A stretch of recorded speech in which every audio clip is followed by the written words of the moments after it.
Sensitivity is intelligence. With grace and skill, you have abundance. Welcome to the Psychic Hour. Host Kelly Brickel is a psychic medium healer, numerologist, and teacher.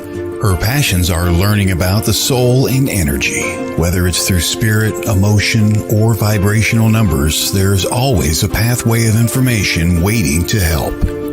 Now, here is your host of the Psychic Hour, Kelly Brickel.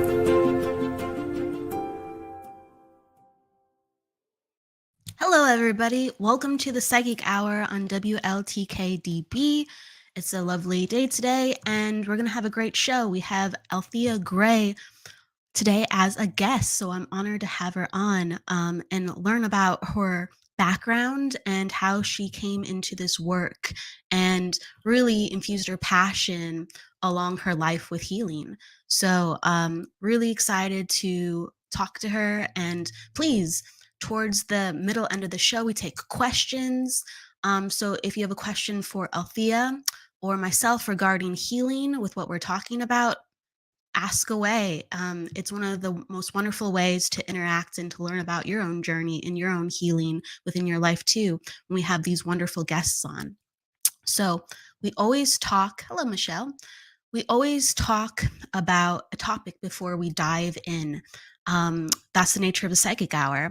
And really today, the topic that I wanted to focus on was movement. And movement is such an important topic because for me, that's really where healing is. And a lot of us get tired, overwhelmed, and we have to take a break. You know, we have to recoup, we have to rest. And sometimes our rest isn't deep. Sometimes, you know, we're called to keep going so we don't fully restore. And we find ourselves not being in full repair because we're constantly in the mode of going, and going. And so we are ingrained for movement. Actually, movement is vital. It is the foundations of how society keeps going. You know, you better show up. You know, we all have to work together. You got to wake up and keep going. But actually, as we're forcing ourselves to move and we haven't properly repaired, there's a lot of parts within ourself that actually kind of refuse to move. And think about it. There's one day you wake up and you're like, oh, my back, right? Oh, I can really feel it today. Or, oh, I have a headache. Or, oh, this situation is really bothering me. And it could be like an emotional one too. You just feel the toll of whatever situation, you know, on some level has been bothering you, but you feel it so very strongly. And it can be overwhelming sometimes with what makes us finally stop and go, I better take care of this. And so it's so important to be curious as we're going forward, as we're stepping one foot in front of the other, and we are moving, because there's a lot of funny clues that present themselves to us to let us know about how we really feel about things, how much we really need rest, or how much we can really push ourselves. And that curiosity can really speak volumes. The curiosity actually to just be well, and sometimes we do need assistance. Sometimes we do need, let's say, a friend or family member for support, or we need somebody like a healer to really open up that understanding of, hey, I guess this was going on, or yeah, I just didn't think about it like that, or I didn't know it was affecting me to such a degree. I knew it hurt.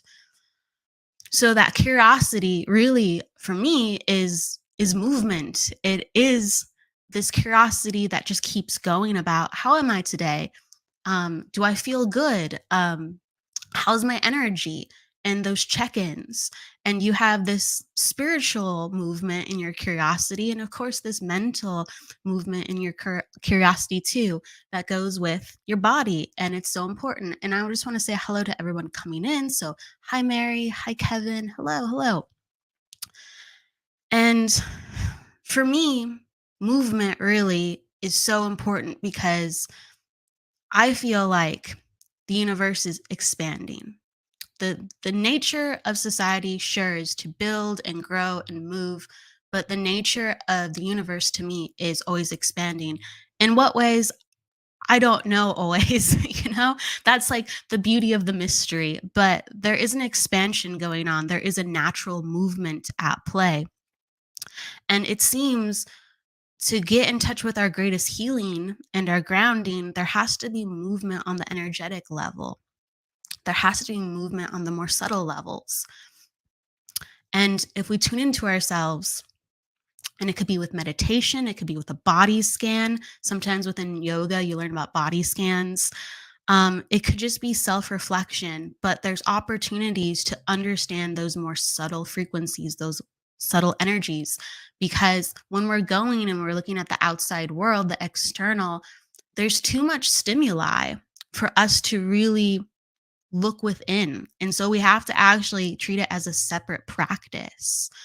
And sometimes I think that sounds overwhelming in itself. Oh, I have to have a separate way of being. I have to have this separate coping mechanism. And it's so helpful. It's so nourishing that it becomes just a way of drinking water. Yes, there's little check-ins and then there's longer check-ins. And we're constantly doing it anyway. It's just, wouldn't you like to, I guess, increase the quality? And for people who have been to healers, you know, you are inviting that energy in when somebody just sits with you and looks at your energy and looks at your subtleties.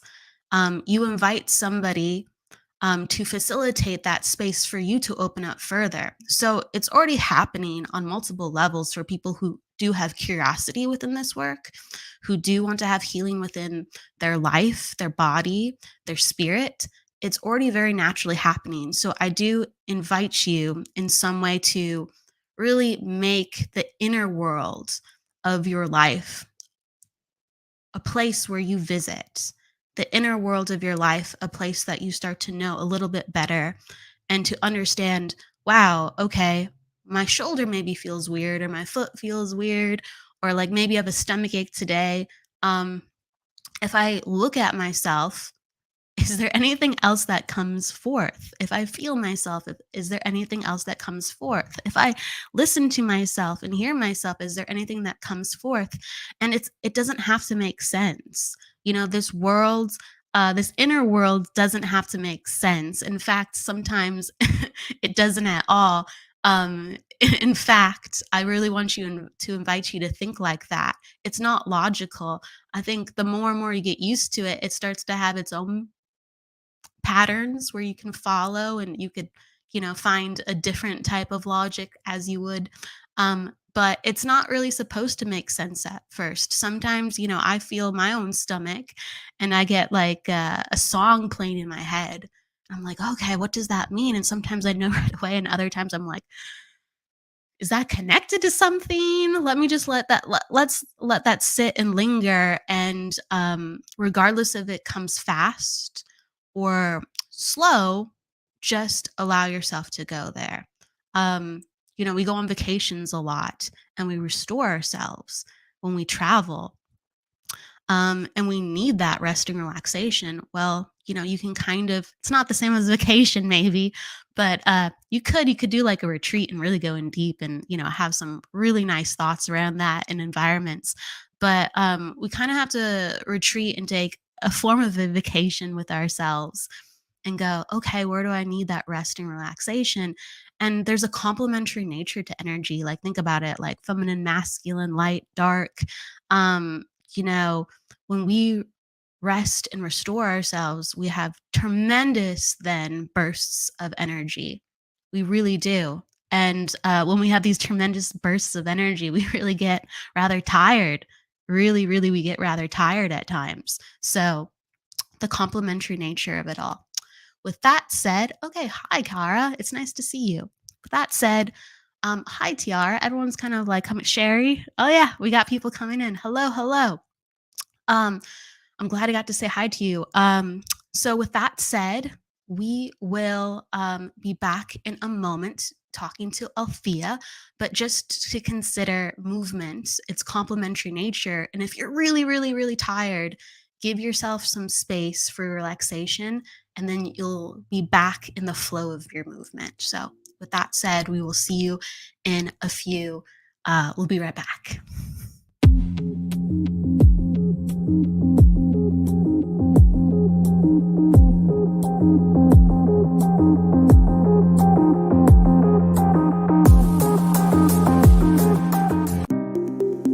Download the new station calendar and never miss another show. To get it is simple and free. Just visit WLTK-DB.com to download or tap the subscribe button on our mobile app. Once the file is in your downloads folder, just double-click it, authorize it to your calendar, and boom, you have every show listed. Not only does it list the shows, but also the links to watch them live. We would like to thank Danny Loosemore for developing this for us and hope you enjoy it as much as we do. Get yours now at WLTKDB.com or just click subscribe on our mobile app. See you at the shows.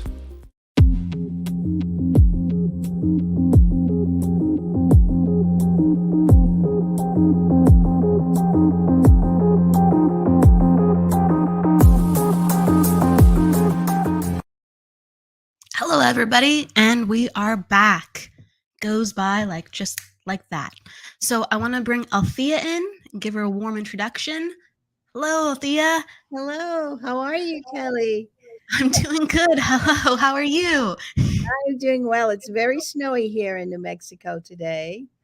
I would say there's at least 8 inches of snow that has come down. Oh my goodness. That's Whoa, I didn't expect that. Well, you look cozy and beautiful. Well, thank you. Thank you. It's so nice to be here. Thank you. It's nice to have you. I want to introduce you to everybody. So with that said, Althea Gray is a healer, plain and simple. She was born with the capacity to heal and has devoted much of her life to this noble profession. During the last 22 years, she has honed her skills and invented many tools and systems to aid other healers of various backgrounds, taking old systems and weaving them into modern context, integrating healing and medicine. Her first healing clinic was in Sri Lanka, and today she has gratefully served as Honorary Consul of Sri Lanka for over 14 years. With her many accomplishments, Althea has served as officer for the Global Foundation for Integrative Medicine and is currently active with teaching at her school, Althea Gray's International Institute for Professional Healers. Welcome. Yes, you have done so much in your life. It's wonderful to have you here. And I know just by learning a little bit about you, you come from a lineage of healers. Yes. My family's from Nicaragua and a little country above Costa Rica and under El Salvador. So it's a little country there. My grandmother was a native person. She was a native Indian from Nicaragua, and she was an extraordinary healer. Extraordinary. Yes. So I've inherited that ability. My daughter has inherited, but I would say probably other family members did not. With the knowing that you had of your grandmother, did you always think to yourself when you were young, I'm interested in this, or this is a path that I'm kind of curious about? Actually, no. I was just, and I say this because a lot of people listening today probably have children who are starlight. I call them the star children, who are already conscious. Their sensitive fields are so developed. They can look at people and see exactly who they are, even when they're 3 years old. They are in tune and see the beyond the physical world. They may have bleed throughs of their past lives. And this is operating all the time with this type of child. And I was one of them. And I remember ancient knowledge and wisdom and things that a child would not normally quite understand. and I did. So it was with me all of my life. I studied special ed. I have a degree in interior design, art history, and I love those creative things, but I never imagined that I would be doing this work. It was just always a part of me. And I've studied it all with great teachers all over the world, um, uh, honing my skill, not necessarily as a healer, because a healer's consciousness almost dictates how well they do healing work, right? So it was in '97, I think it was, that a Weechel grandmother told me I had to do this. Otherwise, everything would be taken away. And it happened to me, just as she said. And a doctor from Sri Lanka had one of my sessions and said, "Oh, I want you to work in my clinic in Sri Lanka." So I never started at the bottom.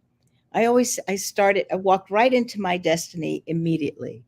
So for all of those out there who think that, oh, it's too late, oh, after age 50, a lot, what else can I do? My whole life opened up, and everything that I had been it was waiting to come forward. So it can happen at any time for anyone, anyone. Your destiny is always waiting for you to say, okay, I'll do it. I'll do what I came here to do. Did it come as a shock to you at that time, or did it lead you to a moment where it made sense for you? Well, the transition, because I was this way all my life, it didn't seem different, but to create a actual practice. And that's a thing for people who have these abilities. How do I start? How do I create a practice? How do I do this? Is a big deal. And there are not many mentors who are passing this on. How do I do this? How do I get started? What are my responsibilities? And you mentioned taking care of yourself, the pause. Everyone has to have a pause. You have to restore yourself. There's a lot that's involved in becoming a healer.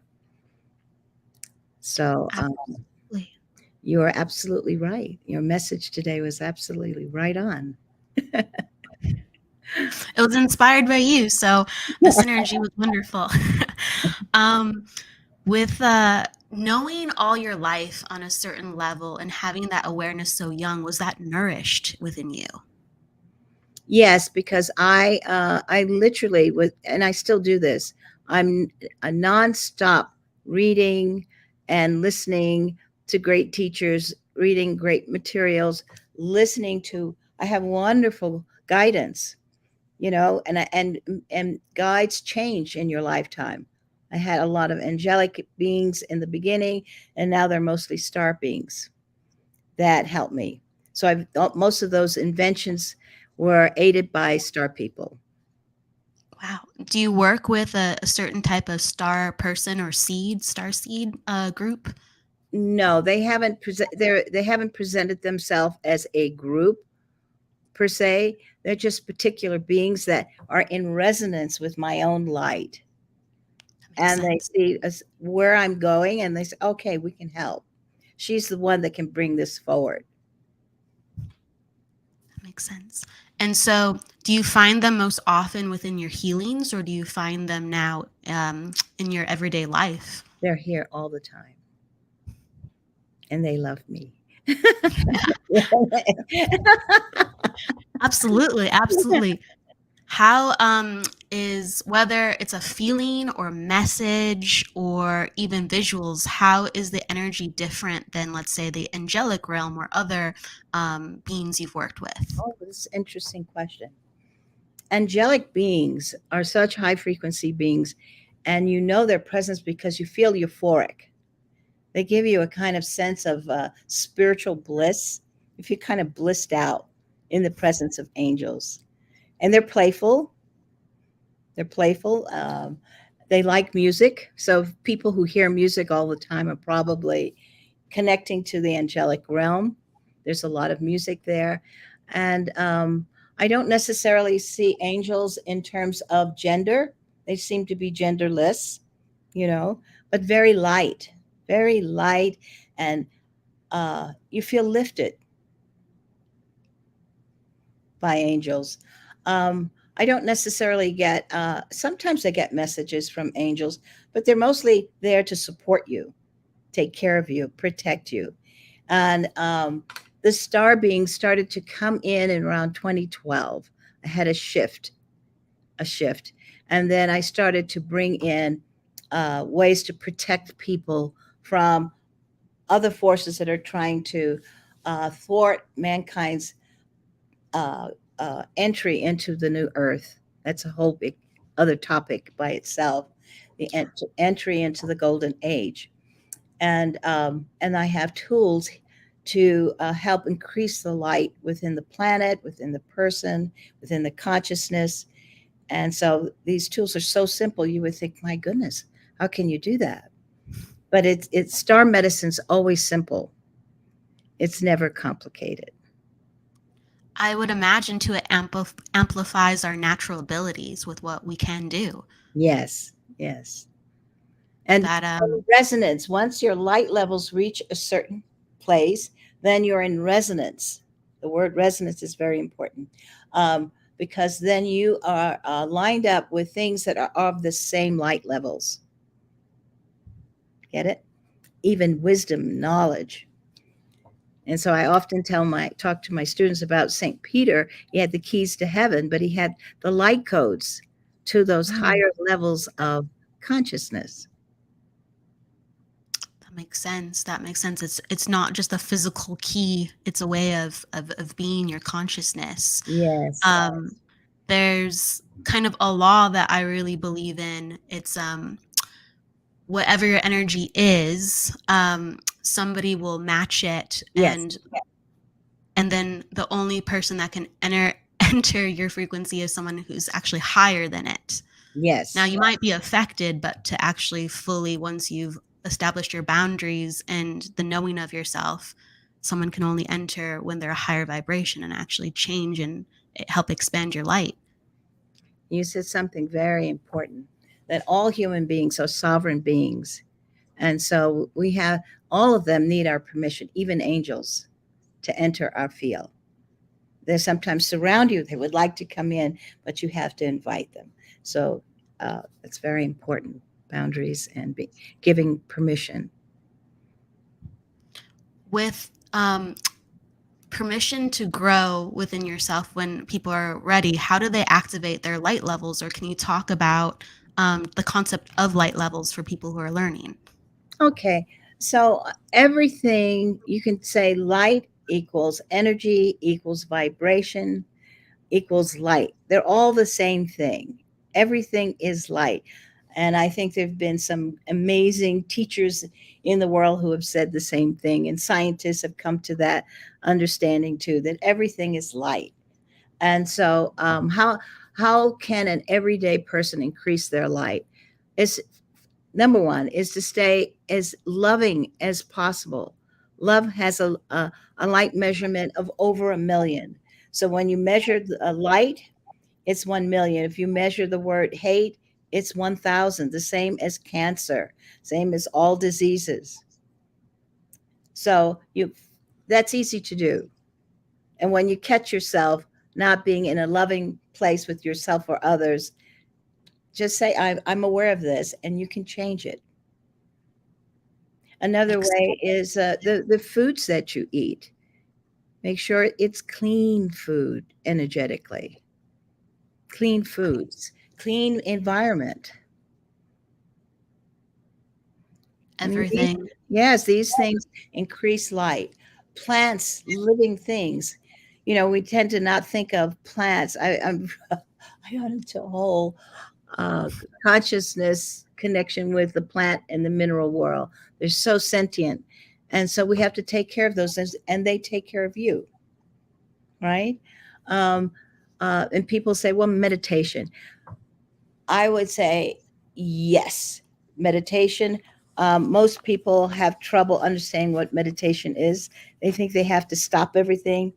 And so I just want to give a quick word about meditation, that we have two minds. One is a thinking mind, and the other mind is linked to universal consciousness.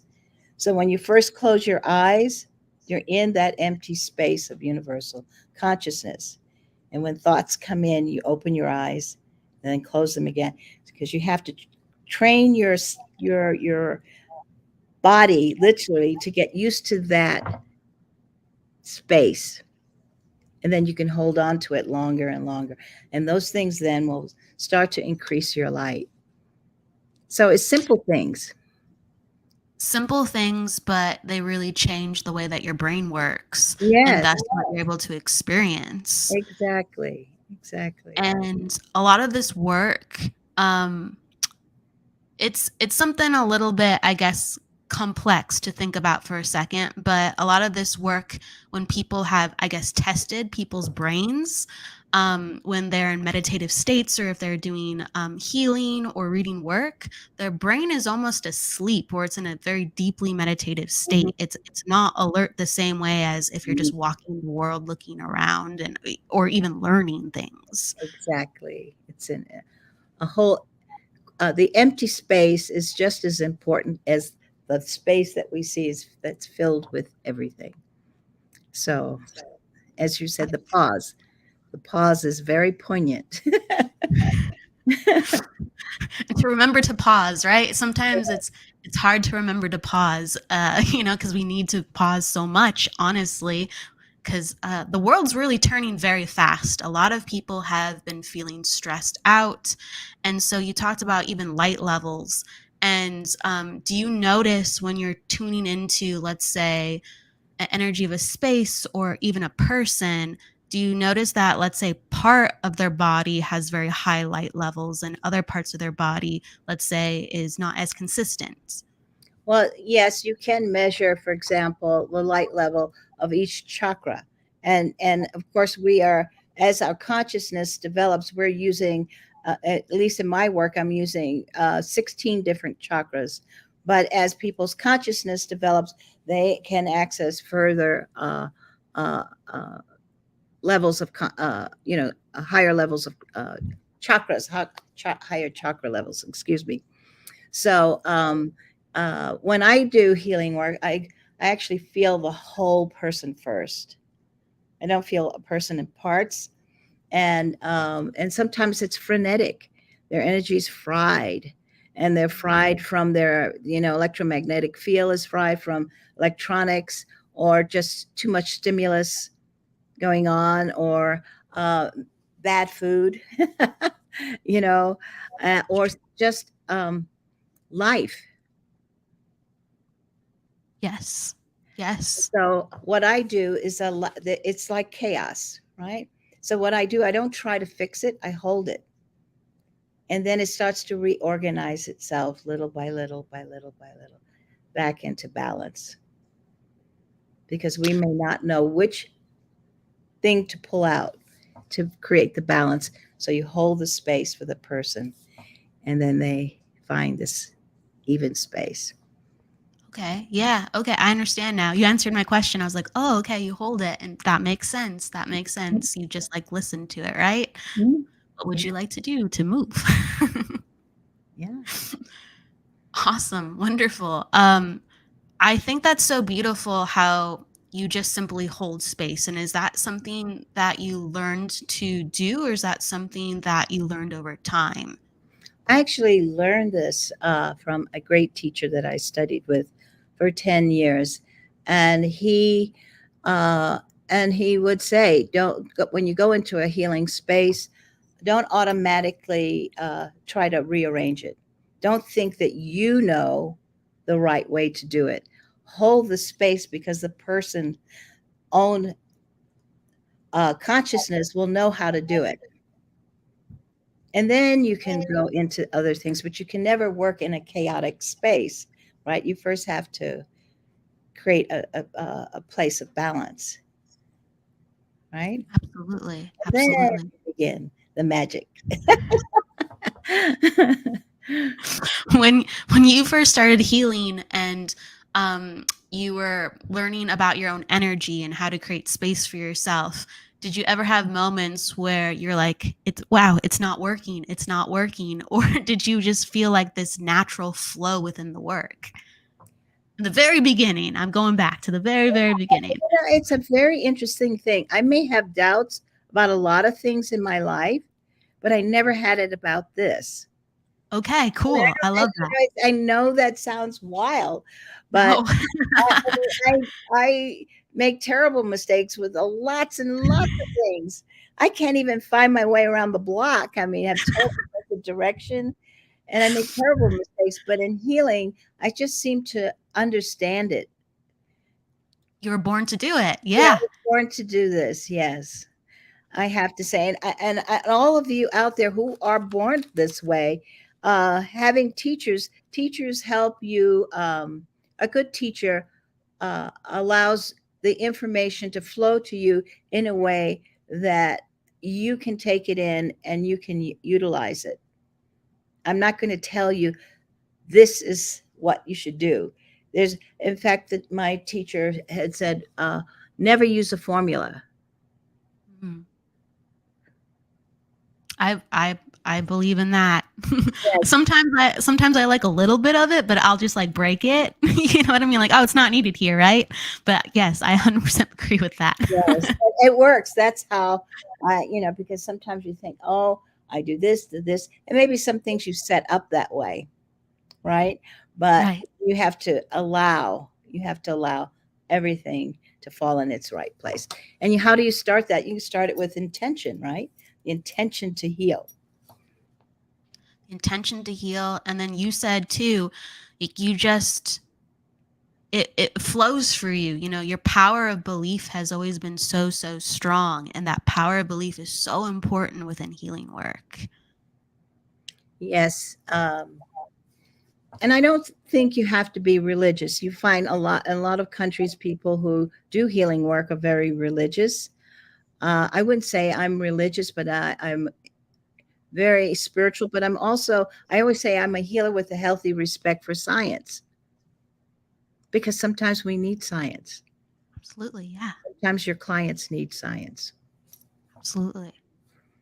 I'm a big fan of the belief in possibility, because you mentioned earlier, you know, we don't know compared to, you know, the universe, compared to something much greater than ourselves, whether it's like something sacred, something that we have reverence in. Everyone has different belief systems. um we just don't know, but the great belief in what's possible. And I know so many wonderful healers, and myself, when I was starting, I didn't believe in myself. I didn't. And I was constantly skeptical, even though I was like very curious and hopeful. And that's something I had to really fight. And so it's powerful that that's been so strong within you. And when you do believe, just the the amount of energy that opens up is just incredible. It really is. Yes, and you have to uh, allow yourself the next steps. Again, it's that allowing, right?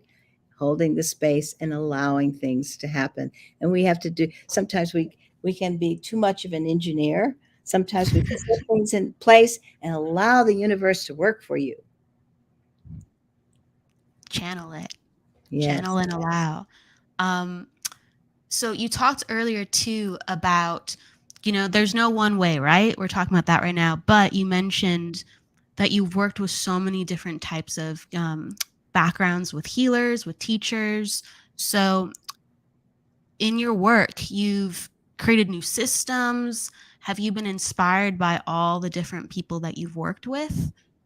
Yes, because even places I have traveled all around the world, and not necessarily because I wanted to see something. It's because I was guided, I was told go there, and what it did is shifted something energetically for me. And that's why I needed to go. Or I needed to connect to some place or something, because that rewired me in some way. And I think a lot of you, a lot of your the people that are listeners today, A lot of you probably are like that, and you didn't realize, oh, why did I travel this place? What was I doing here? And for teachers, I always kind of got a zing. Oh yes, this is what I needed. Sometimes you don't need the whole package. You just need certain things. That's true. That's true. So when you've gone places, has it been sometimes just the location? The reason I asked that is because there was a class that I was blessed to hear you teach, and you talked a lot about sacred sites and the energy there. Yes, very much so. And you know, I really want to encourage people to not think that it's such a big deal to go someplace. You know, some of my friends who said, "Well, oh, you're so lucky. You went." I'm not lucky. I made a decision that I'm not going to buy, $500 pair of shoes. I'm going to go for the zing. I'm an energy junkie. I like the zing of places. I prefer that to, a pair of Manolo shoes or something. That makes sense. That makes sense. Yeah. So, and I'm still like that. My daughter's the same, and she'll find some incredible places, and she'll say, "Let's go, let's go over there." And I go, "Wow, this is amazing!" That's perfect. I love that you talk about the zing, but you think about that with places too. So, wow, yeah, you're making me think a different way. Actually, with physical places, because sometimes, right, I overthink going to physical. I'll look for zings in other areas, but you're right. Why not look for a zing there? Wow, that's so cool. I love that. And maybe there's a guardian there that it will be resonating with you, and you will suddenly get all these downloads in a place that nobody else would have thought of going. But because of what was there, it opened you up in a certain way. Yeah, that makes sense. And it could be right around you. It doesn't have to be, you don't have to get on a plane so far away necessarily. It could be right down the road. So you talk about guardians. Can you describe that more with how you would find them in certain locations and what they represent?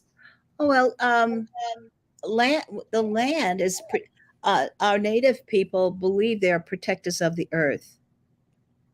And so here on my property, there are a lot of native energies. And when people do ceremonies, I remember when I first moved here, people had done ceremonies, and those ceremonies belong to them. So I made a promise not to do that. And so, and I honor them and I thank them for protecting me, protecting this earth that we live on. And there are also guardian beings who take care of certain places. That makes sense. And all you have to do is ask, say, I would like, can you present yourself to me? And give you permission, What has been your experience when they've presented themselves to you? Well, I'll give you an example. This is not necessarily a guardian being. This has to do with Sasquatch. Ooh. Because I live in the woods here. I wish everybody could see this beautiful snow all over the trees and things.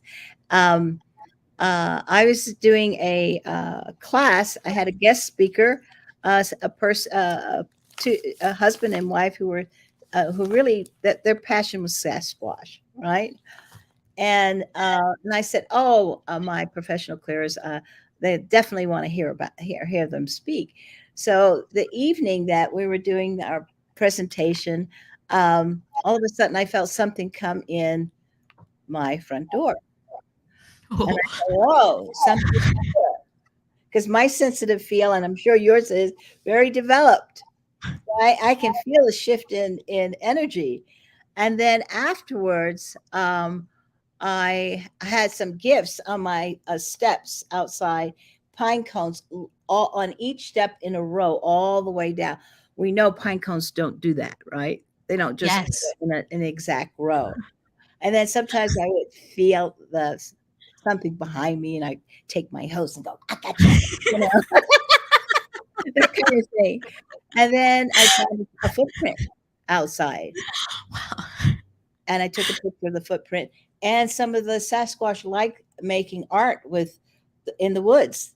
There's a whole, you can go on YouTube and um, I don't know if Kit, I forgot what she calls her channel, but uh, you can see it's common knowledge now of their beautiful artwork that they bend branches and they make beautiful things, and they're interdimensional beings.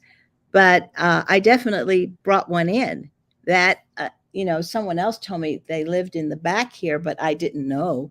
But because I brought, brought the attention to it, it definitely said, oh, Hi.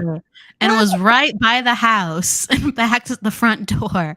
Wow. So do you feel Sasquatch around from time to time, or is it okay? All right. yes, definitely feel them around. And for all of you out there, if you're suddenly interested in something and you find yourself looking it up and reading and reading and reading, it's because you're probably getting information on on a subtle level from beings who want you to take a look at it. So listen, it's not just because you have an intellectual curiosity, it's that sometimes you're getting feedback from another place that says, take a look at this, right? Did you find I'm sure that's happened to you. Did you find yourself researching some of these things before it happened? Um, I really never paid much attention to Sasquatch until I had the guest speakers, and now it seems like I'm seeing information about it all the time. It opened up the energy. That makes Yes, sense. it opened it up, and but I do want to make this a statement that not everything's positive out there. There are some things that are dark, and if you feel that, listen to it. Like Yeah, there are some areas that maybe you're climbing and hiking and you encounter something, don't, listen to it. Don't go forward. Put your own stop sign up. yeah, no, absolutely, absolutely. You have to listen to it. Sometimes we don't completely know, but you have to listen to what feels right and what feels wrong. And that's something that is always interesting, whether it's residue, whether it's something that you just feel you don't resonate with, or something else at play. It's you have to listen to your instincts. We all have a sensitive feel. Some of us have it more developed than others, but we all have it. And I'm always amazed at, for example, how many times people will go in a house or a place and they'll say, "Ooh, I don't like how that feels." Well, they're probably right. There's things there that they should be aware of. So people do have, they don't have to be healers to pick up on things. For sure. In your I guess understanding, do you feel like chaos energy is different from dark energy? Yes. Okay. Because what we're experiencing now on the earth, because we're shifting into a high vibrational earth. You've heard of the good earth, the new earth, right? So it's a high frequency earth. It'll look the same, but it has a different vibration. And we've had, between the Mayan calendar prophecies and the Kali Yuga period, which ends in 2025. That period lasted 27,000 years. And all of you who are listening, you decided to be on earth in a most exciting time because so many things are ending right now. And so you have chaos because that's what happens before change. So old systems are breaking down, relationships are either starting or ending, or everything is changing to such an extent that it feels like we have to learn life all over again. Absolutely, absolutely. It The feels so Kali Yuga Oh, go ahead. No, go ahead, Kali Yuga. Go ahead. The Kala, I'm making sure I say it right now. Kalga. Oh no, I can't say it right. But this period, can you describe? Because you're talking about systems breaking down. Is that what's going to happen at the end of the period? Can you It is talk about already. it more? Yeah, it already is. I mean, you can just, I forgive me, everyone. I stopped watching the news. I'd rather read it because it's I feel it too much. People's pain around the world, and so that's taking care of myself. That for all of you, have permission to do that. Take care of yourselves. If it's easier to read things than read it, but everyone who is listening today, they've all experienced things just not working the same way anymore, and they're not supposed to. And the whole coaching industry is mushrooming, even down to the tiniest things. Like, we're having to relearn simple things like childcare. It's not just about how do we create a happy home, business opportunities, how to feel your heart, how to love, and people having to learn a new language about life. So the first steps is what feels loving. Start always with that feel. What was that old song? That love, being tuned to that loving feeling. Uh, uh, I think I know what you're talking about. I'm trying to think of yeah, that song. Oh, I can't think of it right now, but I hear it somewhere. Yeah, the Righteous Brothers, the old song. No, that's lost the loving feeling. We don't want to lose the loving feeling. We want to be in touch with it, because and start to simplify things right now. For all of you who are listening, simplify. Don't make things complicated, because when you simplify and you start emptying your space, this is what I really love, this is what I don't need, and start to build from there. Allow you, it gives you room to allow something else to come in. And if you don't know what it is, it's okay now. You don't have to be locked in anything, because it's just turning and chaos and chaos. And it's going to be more. But the way you hold on to yourself and your home and your life is make sure you know yourself. Make sure you're in this loving place with yourself and those around you, and have those basic things in place, because that's your rock, isn't it? Yes. Protect your space. Yeah. Absolutely. It's the place you can reset sometimes when the world is a little bit much, and maybe you're learning how to do that in other places, but you can reset in your own space. Part of helping me reset, and so you mentioned that you have sensitivity to the news. I do too. Do you have sensitivity to, let's say, movies too as well? So part of my reset is to not watch certain types of movies. Yeah. I'll be like, I can't do that right now. It makes me feel a certain way. No, because we're all in this flux of energy that is changing, and it's impacting us. So how do you take charge? There's simple things you can take. You can make a choice. I don't have to watch that kind of movie. I don't have to have my consciousness filled with chaos. Because if you could do something about it, that's different. Yeah. But you can't. And what you can do is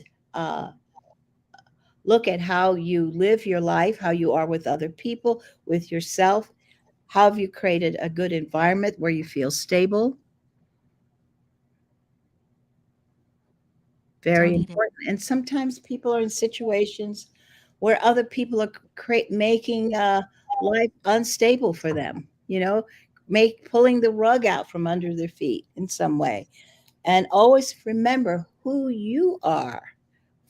Make sure you have a constant somewhere, even if it's just, I know myself, and I know if I keep walking, as you said, movement, don't ever stop, keep moving, and soon you'll move out of the storm.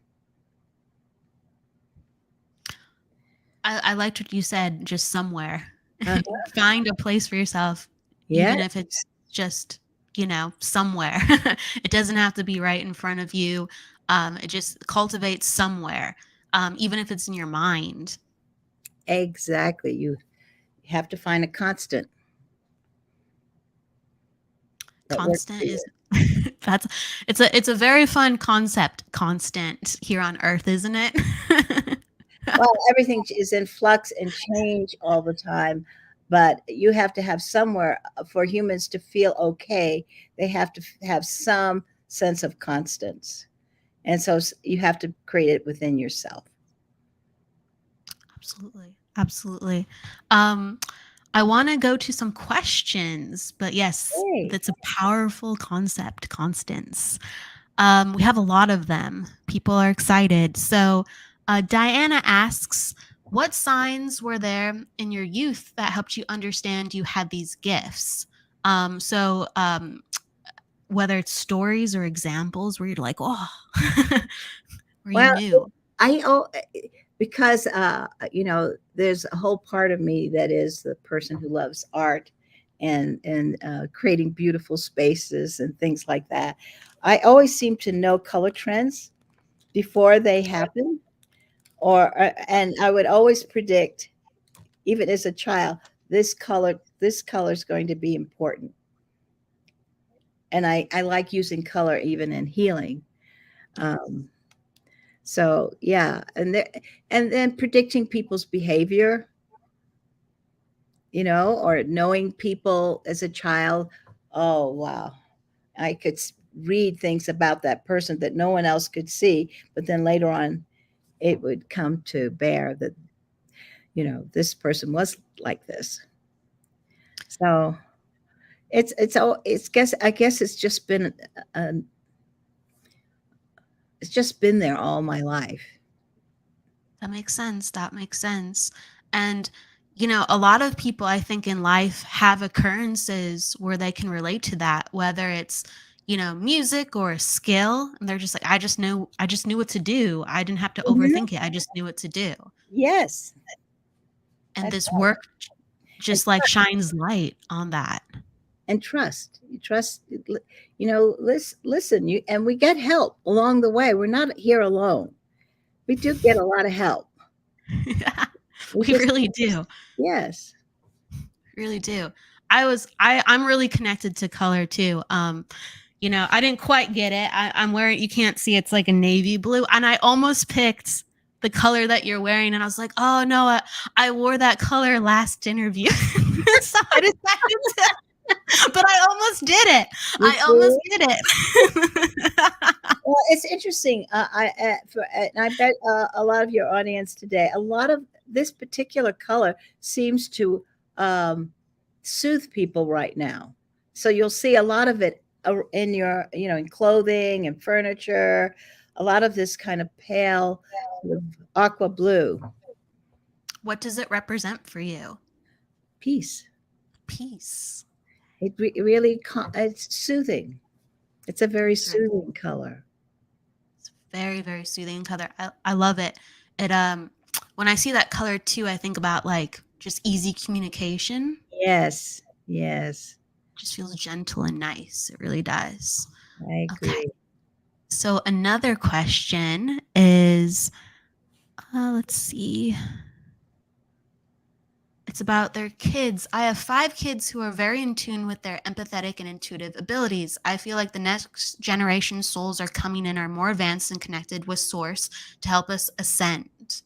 So you're talking about that earlier too. Oh yeah, and a lot of parents, if they come into a certain lineage, sometimes they're there to upgrade the ancestral lineage, and sometimes they're the odd person or the person that's not understood. But the children who come in who have parents that allow them to develop their gifts, they're so blessed. They're so blessed.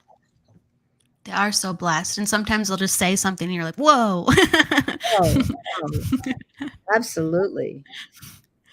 um, so Keith asks, if you are working with someone, can you tell where they are on their healing light or spiritual, I guess I'll say it like this. If you're working with someone, can you tell where they're at on their healing journey or spiritual path?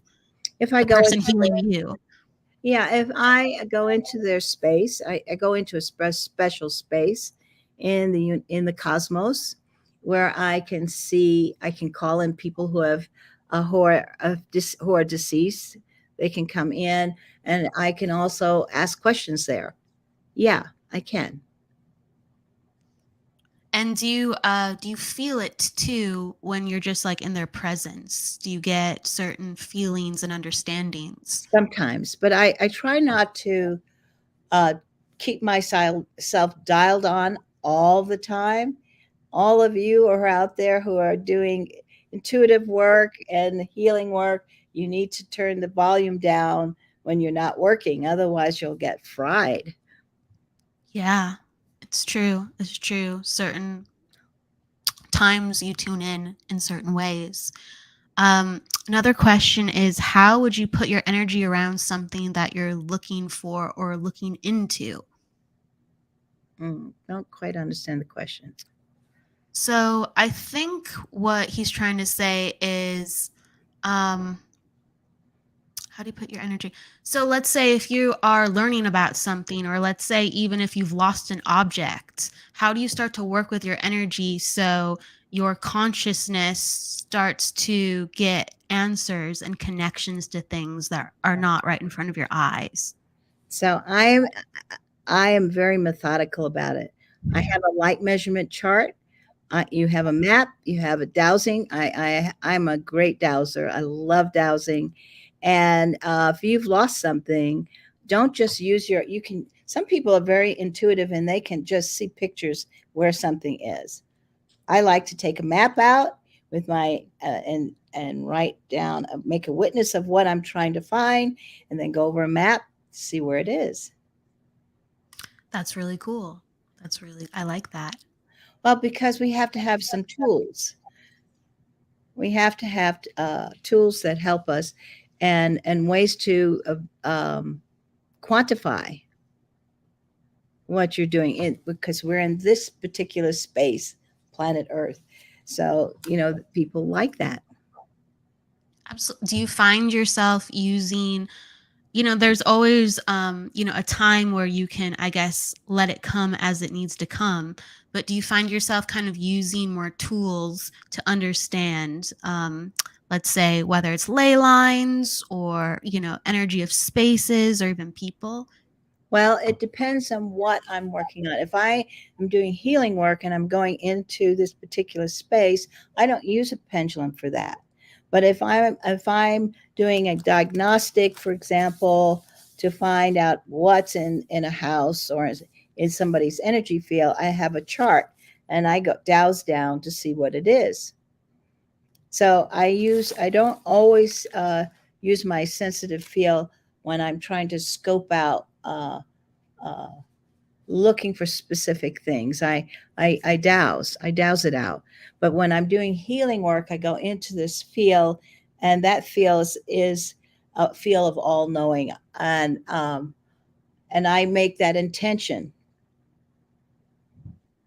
But I don't sit in this space, and some people when people know you're a healer or you do intuitive work, they'll say, "Tell me about myself." They'll have you had this. They walk up to you out of the blue and say, "Tell me, what do you see?" That it can happen sometimes. Luckily, that doesn't happen as much. I'm grateful for people's just, respect and things like that and understanding. But it's kind of fun though. It's kind of fun. There's so many things. Just the way a person smiles, you just know about them. Or Yeah. even the color, even the color that they wear that day, it Mhm. tells you something about them. So it's kind of contagious for me a little bit. I don't even go that deep. I just go, well, Well, that's you're here. what you're saying is true. You can't. It's not like you're turned off completely, Right, because you're right. constantly getting information through your sensitive field all day. Even when I'm driving, don't go down that street because Yes. that's it's I'm not supposed to. That's you a know, validation you're not supposed to, yeah, that ring. you know, maybe there's an accident or something that I shouldn't be there, you know. Absolutely, absolutely. Um, oh, I was gonna say you mentioned dowsing too as a tool, and so that's I know something that you work with, and you use specific kinds of pendulums too, like wood, and what's the other one? Is it like a Stainless, brass or stainless steel is stainless wood and steel? stainless steel are the best, right? And then gemstones, I always, because they look so beautiful, people buy them. But when you're doing diagnostic work and you're trying to find information, uh, it has a quality to it, right? It has a purpose, and it may interfere with you getting a clean answer. Okay, okay, that makes sense. So, I you know, you can use it for healing. If you have a heart, rose quartz, you can work on the heart chakra with that one. That makes sense. Crystals kind of have their own fields or own energy sometimes. That's how I would understand that. You can tell me if it's otherwise. And what I want to know too about that is so I don't know the world of pendulums, as well. I don't. And so you mentioned wood, and then you mentioned stainless steel, and so I think about metal like as this like superconductor, and like wood, I think the opposite. So Mhm. tell me why they're both so wonderful. I'm very curious. Well, you know, copper does have some qualities to it. And what's the other one that people use a lot? Uh, but I like to use stainless steel because it's neutral, and Okay. wood tends to be neutral. Okay. Got it. Got it. Got it. So I you understand now. can get a little more precise answers with that. You don't have interference because of the quality of the metal. It's copper. You know, it may have a certain quality to it that may interfere with you getting the right answer. Copper is very conductive, but stainless steel not so much. Okay, that makes sense. I understand now. Thank you. I appreciate that. Sure. um, another question is, oh, where is it? There it is. Um, Benedict is very interested about colors, and because she's very sensitive, and she wants to learn how to work with them more. So, in your experience, how do colors come into place with your healing? Well, I've invented something called a gold kit where I use tensor rings and color. You have to be very careful with color because it is so potent, and so I use it very carefully when I do healing work. So, for example, the violet colors absolutely increase people's light fields, energetic fields dramatically. Very, very pale violet colors, just for everyone. So people think it's green or it's something else. But you can douse to say, well, which color would work best for whatever you're doing for this person. Makes sense. That makes sense. The very pale violet colors are like the white light and the purple mixing together. Yes. Yeah. And Um, I find that but you have to use it very carefully because when you say believe, that, oh, oh, go ahead. I was gonna say when you say use it carefully, can you elaborate? Well, you know, when we first do the gold treatments, years ago, it used to be that if you brought someone up over 1 million, the average person's 14,000, they would feel spaced out. Or you might go into a Herxheimer effect, you may overdo it. And that's a whole other language, things that healers need to know. Sometimes you can blow someone up and they don't feel well. You've pushed it too far, right? Yes. Sometimes people think, oh, you can do everything in one session. Oh no, yeah. And I mean, and you had that, right? yeah, but sometimes, you just don't know what's going to happen, and whatever happens happens. Like again, there's no rules, you know what I mean? Like you don't know what's going to happen that session. You just show up and you're like, I didn't expect that. I'm glad. Or, hey, there's this section that we addressed. So you said Herxheimer, I believe. Is that Herxheimer? It's when you overstimulate a person to the point where they are detoxing too rapidly and they feel like they have the flu. They may feel achy all over. They may feel like they have to go to bed. It means you've gone too far. And sometimes, like in homeopathy, people think, oh, or herbal medicines, you can do that to someone, overdo it. Yeah, that makes sense. Yes. The colors, I haven't taught it yet because I want to make sure that I have the right tools for people and that they know how to use it properly so they don't blow up their client. Don't blow people up, please don't. They'll feel very like a new them, though. They'll definitely feel different. Yeah, they will feel like they caught a flu. They'll feel achy all over and maybe even feel like they'll have the flu. And it's because sometimes people push it too far. Absolutely. That is a real thing. I don't think people talk about that a lot, but it's a real thing.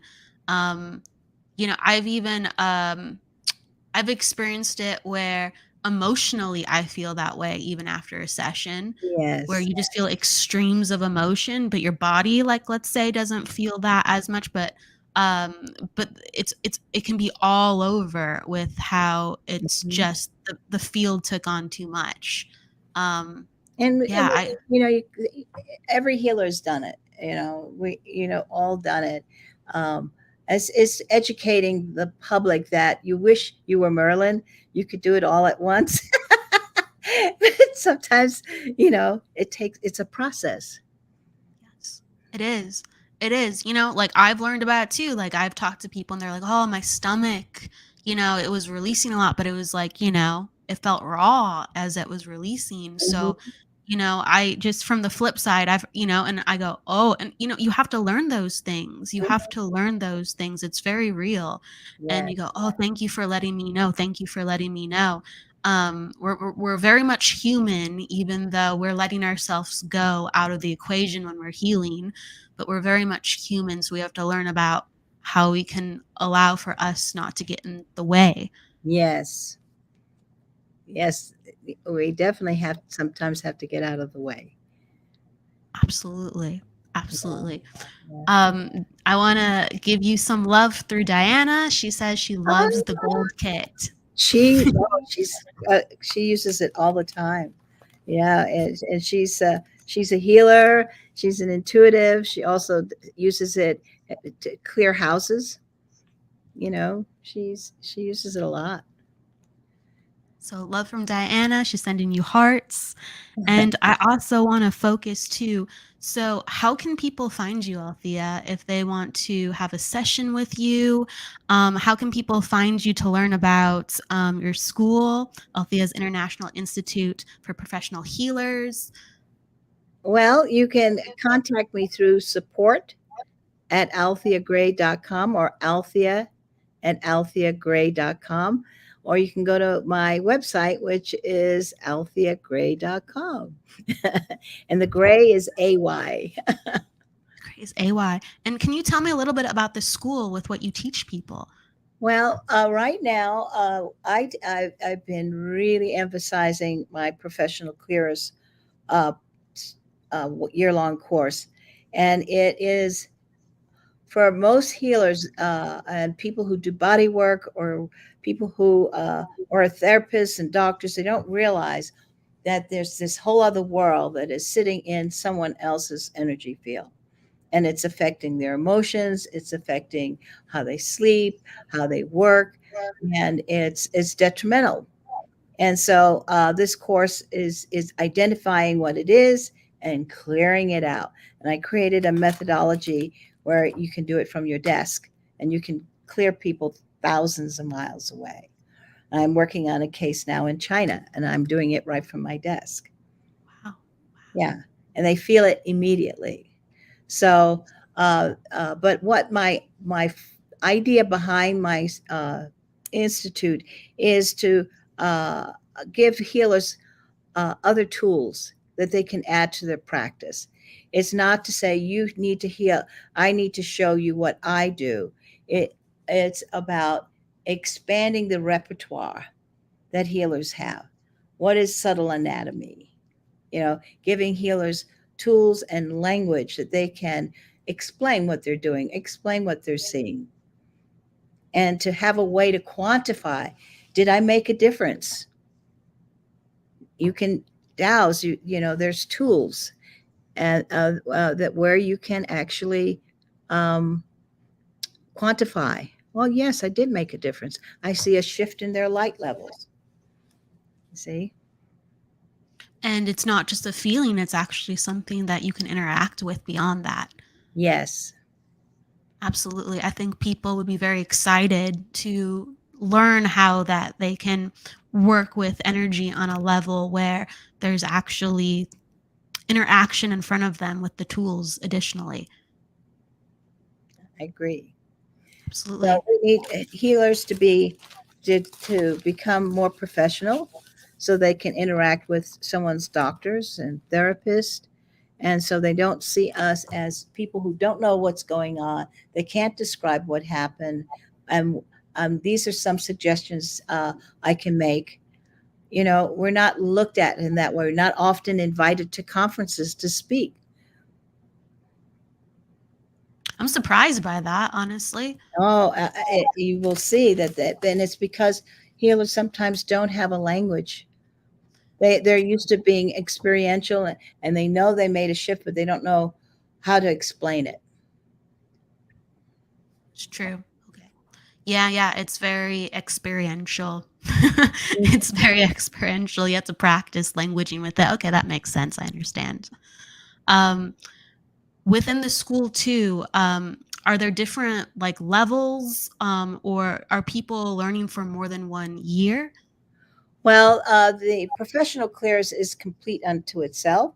It's a whole year-long program, and Okay. students learn everything from A to Z about that world.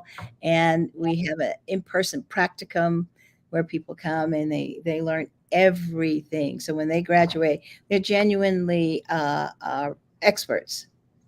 That makes sense. That makes sense because your community is very interactive. They're like always talking and Yeah. sharing their experiences. So I was like, okay, there's people that are ongoing, like learning what they're doing with you and the tools and the learnings of the course. So I was like, okay, it's such a rich community within that. Yes, yes. And each year a soul group comes together, and they tend to love each other, and they work with each other, they stay in touch with each other. It's been a fascinating experience. This is my fifth year teaching this. So Wow, this year they are going to learn. I'm expanding on the goal kit, expanding the goal kit. things that what we can do with my goal kit. Right now, we just use it to expand light, but we're going to use it in a whole different way for healing. Benedict is also saying the gold kit is amazing and professional clearing is a wonderful tool. Yes, So she's another one that uses it in her practice. She's a healer in France. She's from France. Yes. if I may ask too, so what sessions can people work with you with on your website too as well if they want to not only learn about, let's say, the school with actually becoming a healer, but what if they just want to receive healing? What kind of services can they find you for? Well, on the website lists a lot of services, but the one that I recommend the most is the Jumpstart. And that's because it includes ancestral clearing, because often we're carrying stories that don't belong to us. And it's in our story, and we're acting it out, wondering, why do I do this? So, you've got, as a healer, it's really important to clear a person's ancestral stories so that you can help them better. And the other one, if they're lost through trauma, people lose so much of themselves. Yes. So you want to retrieve and bring back those parts of themselves. But when those parts leave, they're in the spirit world healing. So you never bring back something wounded, right? But people, to operate fully, they need to have themselves back. And then in that program is the repairing of all the subtle systems that get damaged through trauma. And so, this is like, just imagine the circuitry is not connecting. You're not working at your full capacity. And then I have the last, there's 5 sessions in that. And the 5th one is a choice of 3. And one is, let's say you have something in this life that no matter what you do, there and it keeps pounding and pounding. It's usually from another life, past lives. Yeah, there's that too. We look at the past lives associated with that. And then the other one is connecting you to your original divine blueprint. Very important. Yes. And then my favorite one is actually reconnecting people to their family of origin. Because, I would say you have a lot of probably angelic. You really probably have maybe an incarnated angel. But there are people here who are not from here. And some of them are actually even fairies who've come to help with the environment. Chopping down the trees in the rainforest. I mean, the fairies have come in and incarnated but it's not easy for them because they're very, highly evolved light beings trying to come in and help, and they get it's really hard on them. But that family of origin session is cool because you reconnect to that family. You don't feel so alone in this universe if you are one of those people. That makes sense. It's amazing. Yeah, what you say is true. There's so many different types of energies here on Earth, and that we share, and like interdimensionally. And before, I've felt and seen some things. I was like, well, maybe, but now I'm a huge believer of it. I really am. I'm like, no, there's fairies out there. No, there's people, there's beings that jump between interdimensional like portal. No, that is a thing. It's like, yeah, but that's beautiful. I've never heard of a session like that. Yes. No, I don't know of anyone who does that, but I saw the need for it. And so that jumpstart really covers a lot. And I did it because I had so many people who have been through so much therapy and healing, and somehow they just haven't gotten there. And it's because of this other stuff. And it gives them a better opportunity to do further healing work wherever they want, whatever they want to do. It's a good place to start. Makes sense. It's like sometimes you're trying to jump forward, but you don't have a support system, and it doesn't have to do with necessarily just this life. That makes sense. Wow. I love hearing you speak. We're at the end of our show, though. It goes so fast. I always for having me. It's so wonderful. I enjoyed being here with you and your audience. Thank you. Thank you so much. I love talking about healing. Absolutely, absolutely, Althea. And I love talking about healing with you too. It puts a smile on my face. And so before we go, I always give the last word to the guest, whether they want to, share just a thought, a positive saying, or a piece of wisdom they'd like to leave the audience with. Well, I would like, things are chaotic right now, and things are putting people in fearful places. And I talked earlier about love. Try to, find ways to feel love every day, whether it's watching a lovely movie or being with a friend. Try to cultivate that in every day. Find moments of love so that you can nurture and hold a good space for yourself. with that every day. Thank you so much, Althea, for being here. Everybody, you can find Althea Gray on our website. Check her out with her professional healers school and also within her session. She's wonderful. With that said, please, everybody, we will see you next week. Go with love, luck, light, laughter, and don't forget to live. Take care. Yeah. Thank you, Althea. The truth is here and now on WLTK-DB Talk Radio at WLTK-DB.com.